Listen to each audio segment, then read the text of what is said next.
여러분 안녕하세요. 메리 크리스마스입니다. 여러분 스크린을 통해서 성탄절 인사를 드립니다. 여러분 모두에게 예수님의 탄생을 맞이해서 주님의 넘쳐난 그런 귀한 축복과 은혜가 함께 하시기를 바랍니다.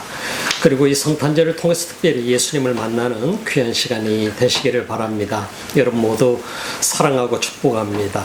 세상이 맞이하는 성탄절과 아마 그리스도인들이 맞이하는 성탄절은 참 많이 다를 것입니다.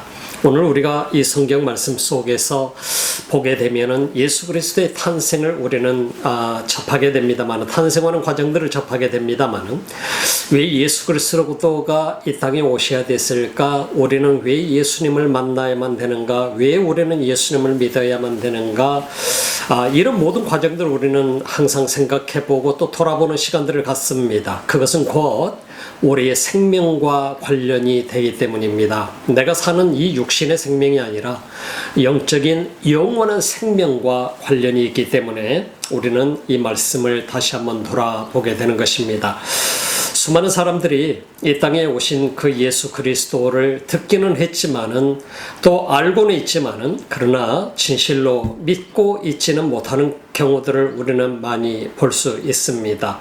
그러나 사람마다 각기 다 태도가 다릅니다. 어떻게 얼마만큼 어느 정도 예수 그리스도를 믿는가 하는 것은 우리가 어떤 퍼센테이지로 나누게 된다고 한다면 사람마다 각기 다 다릅니다.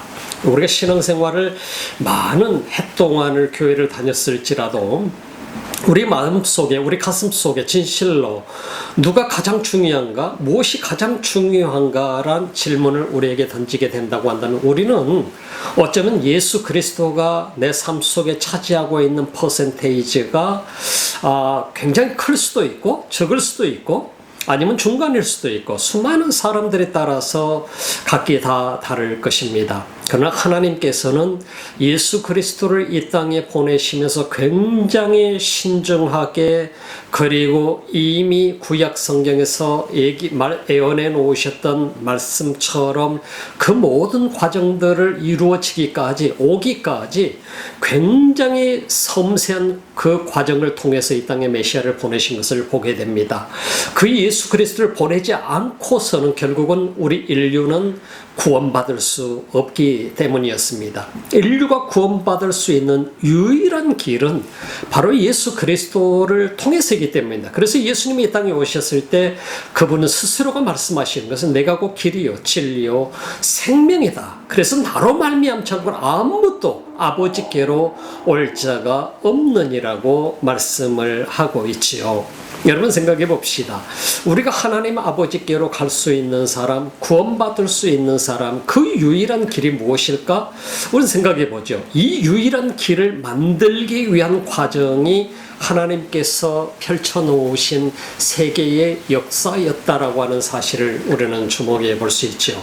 바로 이 세계 역사 속에 예수 그리스도의 탄생, 이 탄생하는 부분을 기록하는 부분이 마태복음과 누가복음, 마태복음이 1장과 2장, 그리고 누가복음 1장, 2장에서 그분의 탄생에 관한 기록을 나타내주고 있는 것을 우리가 볼 수 있지 않습니까? 그래서 예수님이 탄생하는 이 과정과 탄생하는 기록, 그리고 헤롯이 분봉왕, 헤롯이 박해하는 과정, 3살 이하의 아이들은 다 죽이라고 하는 명을 내리는 과정, 그리고 이집트로 예수님, 요셉과 마리아가 아기 예수를 데리고 피신하는 과정, 천사가 그들에게 나타나서 대피를 명하는 과정, 이 모든 과정, 그리고 그가 다시 나사렛으로 돌아와서 나사렛에서 자라는 과정, 베들레헴에서 태어난 과정, 이 모든 과정들을 하나님께서 섬세하게 관여하고 계셨다라고 하는 것을 보게 되죠. 예수님이 탄생할 때 세계 역사는 로마가 중심이 되어 있었습니다. 지금의 아메리카가 중심이었던 것처럼 로마가 중심이었던 세상이었었고, 그 로마가 중심이었던 곳에 가장 핵심적인 인물이 시저 아우구스투스가 됩니다만, 이 시저 아우구스투스는 41년 동안을 로마의 황제로 있으면서 존경의 대상이 되었었습니다. 그러고 나서 그가 그 수많은 나라들을 점령을 해서 수많은 나라들을 식민지로 가지고 있으면서 그 식민지 국가들 사람에게서조차도 상당히 평화를 유지하는 그런 황제로 존중을 받았던 인물 중에 하나였습니다. 바로 이 시저 아우구스투스가 점령하고 황제로 있을 당시에는 바로 식민지 모든 국가들이 상당히 많은 평화를 유지했었다고 그럽니다. 그런데 오늘 성경 속에 등장하고 있는 장면을 보게 되니까 시저 바로 아우구스투스가 명령을 내리게 됩니다. 바로 카이사 아우구스트라고 하는 이름으로 우리 한국말로는 번역이 되어 있습니다만 명령을 내리게 되는 게 바로 호적하라는 명령을 내리게 됩니다. 그런데 이 시저 아우구스투스는 굉장히 이 사람들에게 식민지 국가들에게도 존경받았던 이유 중에 하나가 식민지 국가들의 문화와 종교 그리고 그 자치권을 인정해주고 그리고 수많은 사람들이 자신들이 하고 싶은 일들을 할 수 있도록 종교도 마찬가지로 자유를 줬었고 그리고 특별히 건축을 할 수 있도록 굉장히 권면을 했었고 그래서 과거에 그 놀라웠던 건축 양식들이 로마를 통해서 식민지 국가들에게도 세워지게 되었던 것을 우리가 볼 수 있게 되죠. 그래서 이 시저 아우구스투스는 건축에 굉장히 관심을 가졌던 하나의 그 대가 중에 한 사람으로도 또 유명합니다. 바로 이 사람이 호적을 명했더라. 이 호적을 왜 이때 명했을까 하는 생각을 여러분 가져보지 않습니까? 그런데 저는 이 성경 말씀을 보면서 참 소름 돋칠 정도로 놀라운 과정을 보게 됩니다. 바로 시저 아우구스투스를 통해서 하나님께서 무엇을 하고 계신가 하는 것을 보게 됩니다. 당시에 시저 아우구스투스가 아니면은 어느 누구도 이런 명령을 내릴 수 있는 사람이 없었습니다. 식민지 모든 국가들에 바로 호적을 하라고 하는 명령을 내리게 됩니다. 그것은 뭐냐? 시저 아우구스투스의 목적은 세금을 걷어들이기 위한 목적이었습니다. 그래서 사람마다 사람 머릿수마다 세금을 더 받아야 되고 재산을 가지고 있는 사람들에게 더 많은 세금을 받아야 되고 결국은 식민지 국가들에게서 세금을 걷어들이기 위한 방안으로서 그는 호적을 명하고 모든 사람은 자기 고향으로 돌아가서 고향에 돌아가서 자기의 모든 자식들까지도 호적의 이름을 올려라. 이렇게 명령을 내리게 됩니다. 그래서 다 등록을 하러 가야 되는데 일정한 기간 동안을 두고 그 기간에 가야 되는데 결국은 만삭이 된 마리아와 그리고 마리아의 남편 요셉 그리고 이 만삭이 된 마리아는 성령으로 말미암아서 잉태된 예수 그리스도를 그의 태중에 가지고 있었고 이 성령으로 잉태된 예수 그리스도가 메시아가 태어나기 전까지는 그 요셉과 마리아는 함께 잠자리를 하지 않았었다라고 하는 사실을 우리는 주목해 볼 수 있지요. 바로 그 만삭의 몸으로 그들은 아마 갈릴리 나사렛에서 아이를 낳을 준비를 하고 있었을 것입니다. 만약에 호적에 하라고 하는 명령이 내려지지 않았었다고 한다면 아마 요셉과 마리아도 더 이상 베들레헴으로 자기 요셉의 고향인 베들레헴으로 돌아가지 않았을 것입니다. 그런데 베들레헴으로 돌아가서 그들이 베들레헴에서 예수 그리스도를 탄생하게 하는 과정을 우리는 주목해 볼 수 있죠. 여러분 왜 베들레헴이었을 것 같습니까? 왜 베들레헴이었을 것 같습니까? 오늘 성경 본문 말씀을 우리가 함께 보실까요? 누가복음 2장 1절부터 14절 말씀까지입니다. 이때 가이사 아우구스토가 바로 시저 아우구스투스를 얘기합니다. 영을 내려 천하로 다 호적하라 하였으니 이 호적은 구레뇨가 큐리오니우스가 수리아 총독되었을 때에 첫 번 한 것이라. 수리아는 지금의 시리아를 얘기하게 됩니다. 그때 당시에 시리아 총독이었던 큐리오니우스가 바로 이 유대까지 다스리는 총독이었던 것을 우리가 볼 수 있게 되고 바로 이때에는 헤롯이 분봉왕으로 있었던 것을 보게 됩니다. 자, 호적하러 각각 모든 사람이 3절에 보니까 모든 사람이 호적하러 각각 고향으로 돌아가매 요셉도 다윗의 집 족속인 고로 갈릴리 나사렛 동네에서 유대를 향하여 베들레헴이라 하는 다윗의 동네로 갔더라 라고 말씀하고 있습니다. 자, 우리가 다윗의 동네인 베들레헴으로 갔더라? 어떻게 우리가 알 수 있죠? 다윗의 동네가? 사무엘상 16장에 보게 되면 나와 있습니다. 우리가 성경에 보게 되면 다윗의 아버지가 누구지요? 생각나나요? 이새입니다. 이새의 아들들이 몇 명이죠? 사무엘상에 보게 되니까 이새의 아들들이 8명이었습니다. 이새에게는 8명의 아들이 있었는데 다윗은 몇째 아들이었을까요? 막내 아들이었습니다. 그래서 사무엘 선지자를 통해서 하나님께서 기름 부음을 받은 다음 사울왕 다음에 왕을 세우기 위한 하나님의 계획이 진행되게 될 때에 이새조차도 다윗은 아닐 거야라고 생각을 했었습니다. 더 잘생기고 더 훤칠하고 여러 모양으로 다른 그 형들일 거라고 생각했는데 하나님께서는 마지막 아들이 목동이었던 그 아들 다윗을 선택을 하셨던 것이죠. 그래서 바로 사무엘 선지자가 이새의 아들들을 찾아간 곳이 어디냐? 베들레헴이었습니다. 그래서 다윗 왕은 베들레헴에서 태어난 어린 목동이었었고 그를 하나님께서는 선택하셨던 것이죠. 바로 그 후손이 누구냐? 바로 요셉이었습니다. 요셉은 아무도 피를 물려준 사람은 아니지만 예수 그리스도가 탄생하게 하는 과정 속에 왜 베들레헴인가? 그래서 미가서 5장 2절 말씀 속에 보게 되면 미가 선지자를 통해서 예수 그리스도가 메시아가 어디에서 태어나실 것인가? 그는 베들레헴에서 태어나게 될 것이다. 지극히 작은 그곳에서 태어나게 될 것이라는 것을 미가서 5장 2절은 예언을 해놓고 있습니다. 우리 이런 과정을 보면서 어떻게 만삭이 된 그 타이밍을 맞춰서 시저 카이사 아우구스토 시저 오거스투스가 그 명을 내렸을까 하는 걸 생각해보면 이게 바로 이 놀라운 하나님의 역사의 과정입니다. 우리는 이처럼 알지 못하고 우리는 전혀 느끼지 못하고 상상도 못할 일이지만 아마 요셉도 마리아도 아무도 상상 못할 일이지만 그러나 메시아가 이 땅에 태어날 무렵이 됐을 때 하나님께서는 바로 시저 아우구스투스를 통해서까지도 그에게 이 호적하라는 명령을 통해서라도 요셉과 마리아가 결코 만삭의 몸으로라도 가지 않으면 안 될 정도로 그렇게 그 타이밍 속에 바로 예수 그리스도가 베들레헴에서 태어나게 되는 과정을 보게 됩니다. 이게 하나님께서는 선지자들을 통해서 이미 예고해 놓으셨던 것, 바로 그것은 수백 년 전에 이미 예고해 놓으셨었고 창세기에서도 실로라고 49장에서 보게 되면 실로가 올 때까지라고 하는 것으로 표현을 해주고 있습니다만 그 실로가 예수 그리스도 메시아가 이 땅에 오는 이 과정들을 얘기해주고 있습니다. 이처럼 몇천 년 전부터 이미 하나님께서는 이 모든 과정을 준비하고 계셨더라 하는 것을 우리는 생각해 볼 수 있지요. 그래서 베들레헴에 태어난 것은 우연이 아닙니다.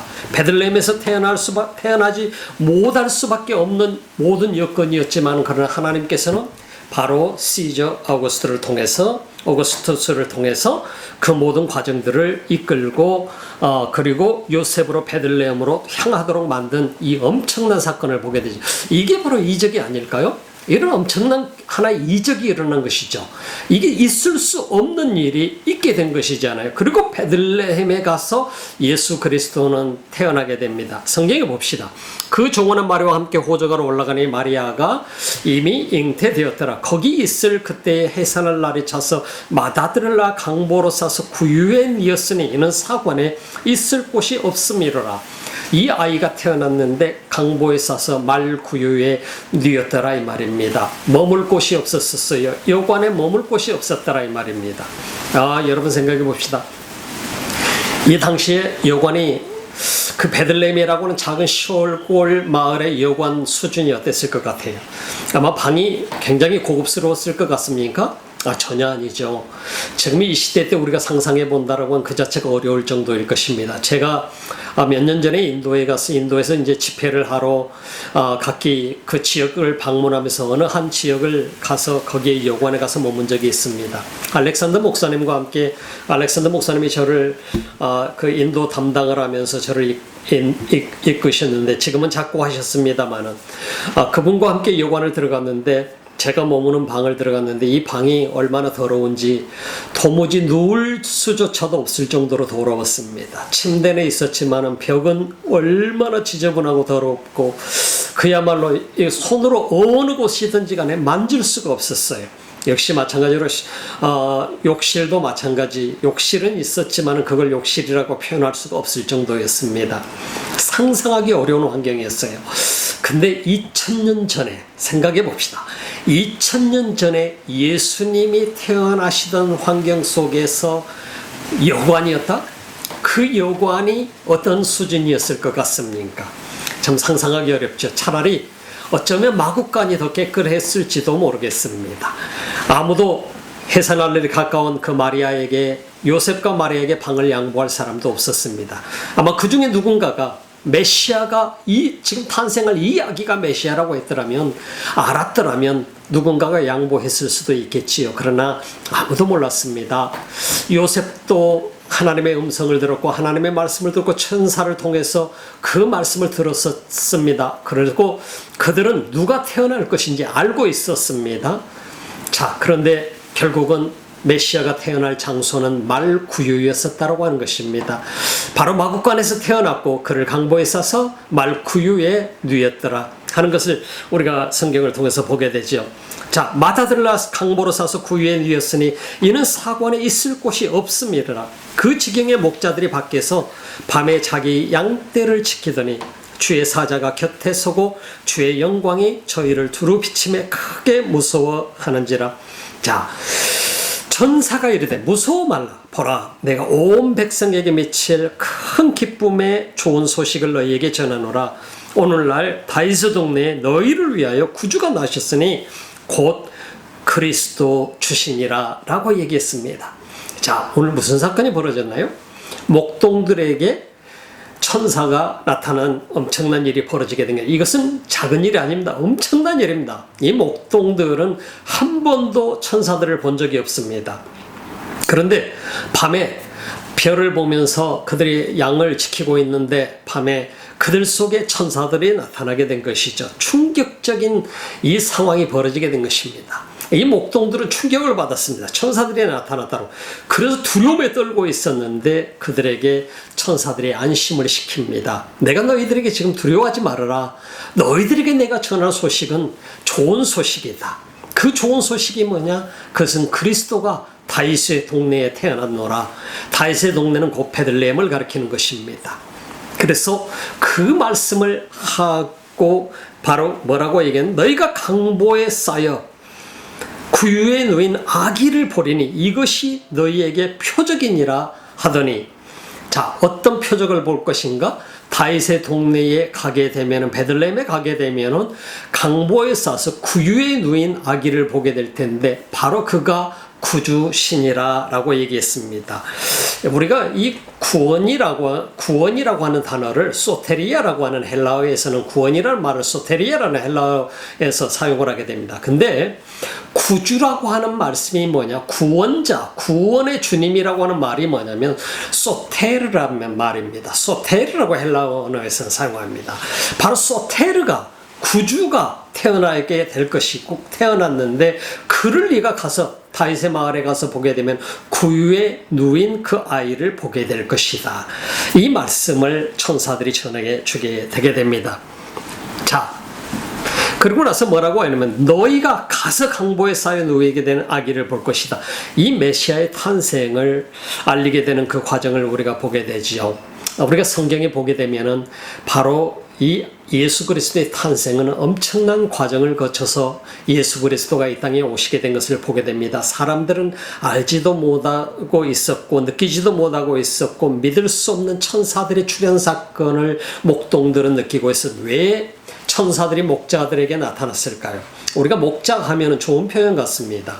그러나 당시의 목동들은 유대인 사회 속에서 유대 제사장들이나 서기관들이나 바리새인들에게 있어서 굉장히 하급 취급을 받았던 사람들입니다. 그리고 그들은 성전에 가서 같은 유대인으로서 성전에 가서 예배를 드릴 수 있는 사람들이 아니고 목동이기 때문에 그들은 언제나 동물들과 함께 살아야 되고 동물들을 지키는 일만 했었던 사람들로 취급을 받았습니다. 그래서 그들을 바로 유대인으로 인정하고 싶어 하지 않았던 사람들이 바로 이 목동들이었습니다. 자, 생각해 볼 수 있지 않습니까? 사무엘상에 나오는 것처럼 다윗이 목동이었다 이 말입니다. 다윗은 언제나 양을 돌보고 있었고 거기서 양을 돌보면서 하나님을 찬양하고 하프를 키면서 하프를 연주하면서 그가 찬양했었던 것을 우리가 볼 수 있지 않습니까?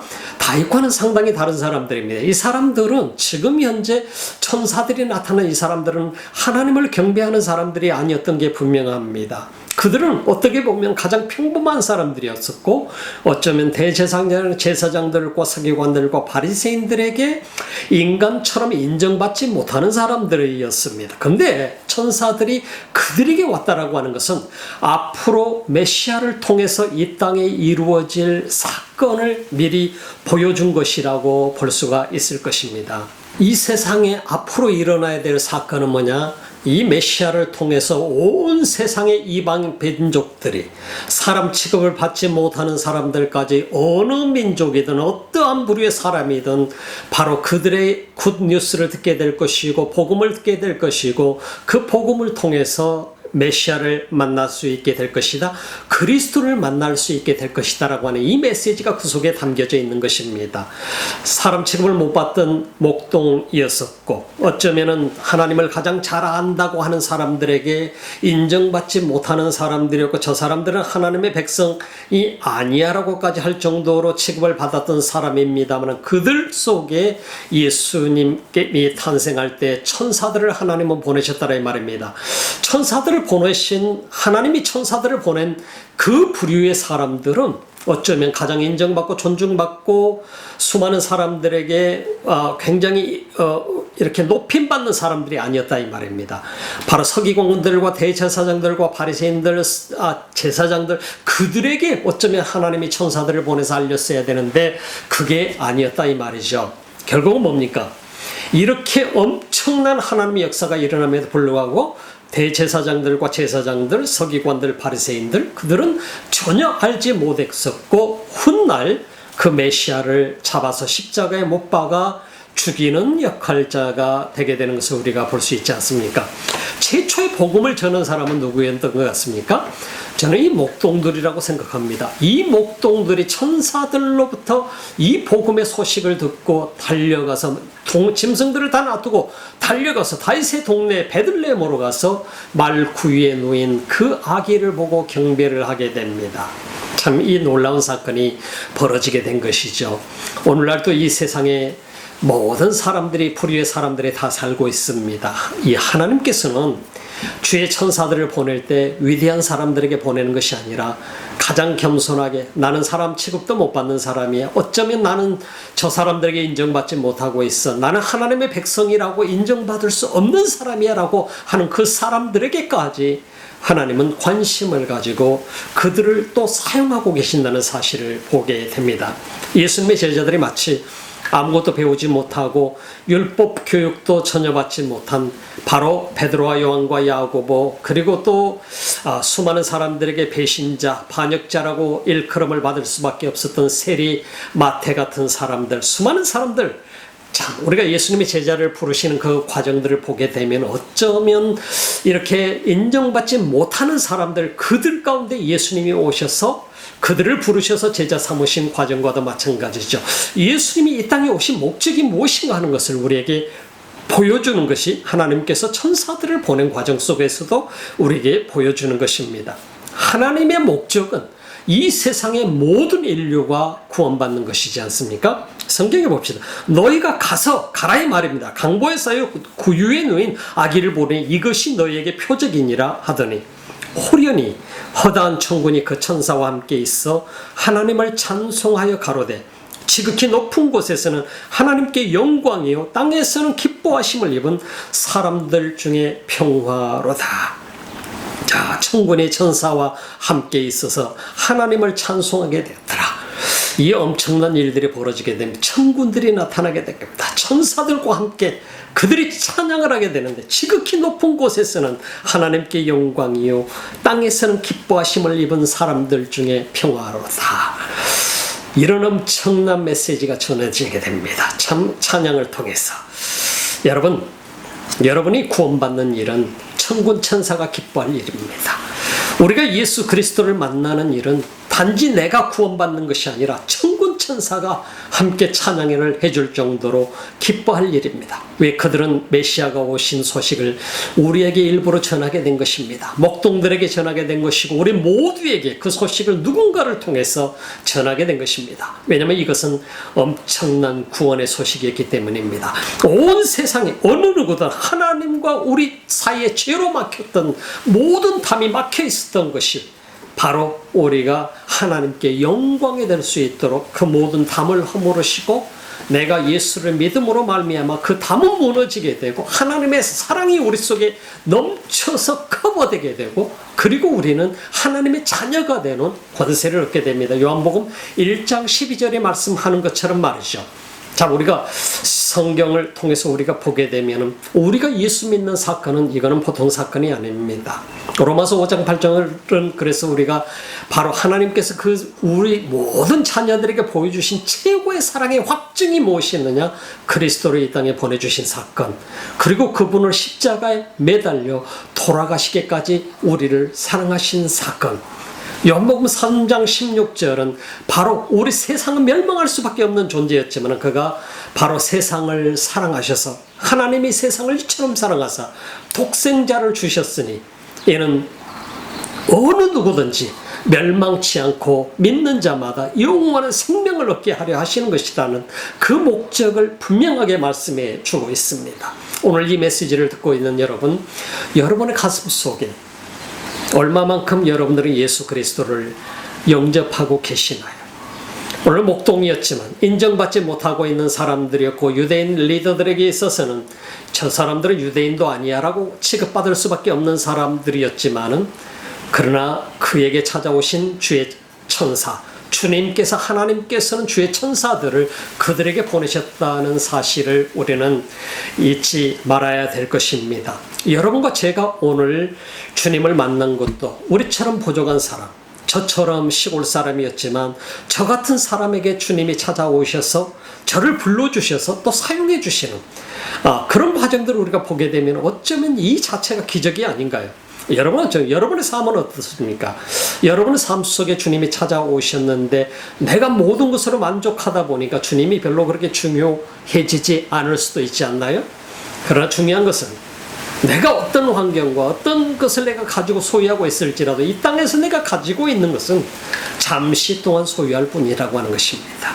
그것에 만족하고 주님이 중요하지 않는 분으로 우리에게 여겨지게 된다고 한다면 그럼 우리는 이 세상에 가장 중요한 것을 잃어버리는 사람과도 같습니다. 사랑하는 여러분, 여러분들을 주님은 사랑하십니다. 우리 모두를 주님은 사랑하십니다. 우리가 주님을 믿게 되었습니다. 오늘 이 메시지를 듣고 있는 여러분들은 적어도 예수 그리스도를 구주로 믿는 사람입니다.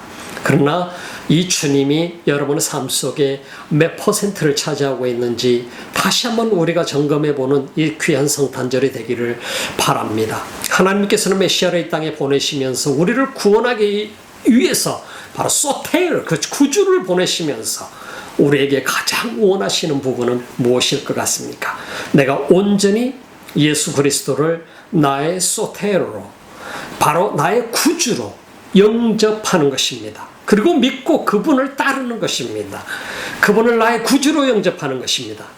정말 아직까지도 회개하지 못했다고 한다면 회개하고 그분을 나의 구주로 영접하고 새롭게 다시 내 삶을 시작하는 것입니다. 우리는 언제나 다시 시작할 수 있습니다. 여러분, 오늘 이 순간, 오늘 이 메시지를 들으면서 여러분에게 찾아오신 주님을 영접하시겠습니까? 그리고 이 예수 그리스도를 통해서 새로운 출발을 하시겠습니까? 여러분들이 이 시간에 이 메시지를 들으면서 다시 한번 새롭게 출발하는, 오늘 메시아가 이 땅에 오셔서 여러분과 제 가운데 다시금 오시는데 우리가 그분을 기쁜 마음으로 영접하고 그리고 우리가 그 예수 그리스도를 구주로 믿고 그리고 내 평생의 삶을 주 앞에 하나님의 자녀로 살아가는 그런 삶을 살지 않으시겠습니까? 이 시간에 여러분들이 그 삶을 살기를 원하신다면 여러분 잠깐 그 자리에서 눈을 감으시고 여러분들이 두 손을 드시기 바랍니다. 여러분 함께 잠시 기도하는 시간을 갖기를 소망합니다. 여러분의 마음을 드리는 시간을 이 시간 가졌으면 싶습니다. 자, 눈을 감으시기 바랍니다. 사랑의 주님, 제 기도를 따라 하시기 바랍니다. 사랑의 주님, 이 시간 주님 앞에 다시금 고백합니다. 저의 죄를 용서하여 주시옵소서. 내 모든 죄를 씻어 주시옵소서. 이 시간 예수 그리스도가 내게 오심을 믿습니다. 나의 구주로 믿습니다. 나의 소테르로 믿습니다. 주님 내게 오셔서 내 삶을 지배하여 주시고 이끌어 주시옵소서. 평생의 예수 그리스도를 결코 나의 구주로 잃어버리지 아니하게 하옵소서. 주님과 동행하는 삶이 되게 하옵소서. 내 영혼을 주님 앞에 이 시간 드립니다. 주님 받아 주옵소서. 예수님의 이름으로 기도드립니다. 아멘.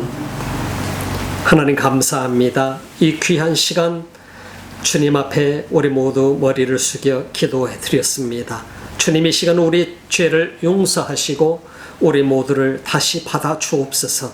하나님의 자녀로서 살게 하시고 우리의 평생의 삶 동안 주와 동행하는 귀한 삶이 되게 하옵소서. 예수님의 이름으로 기도드립니다. 아멘.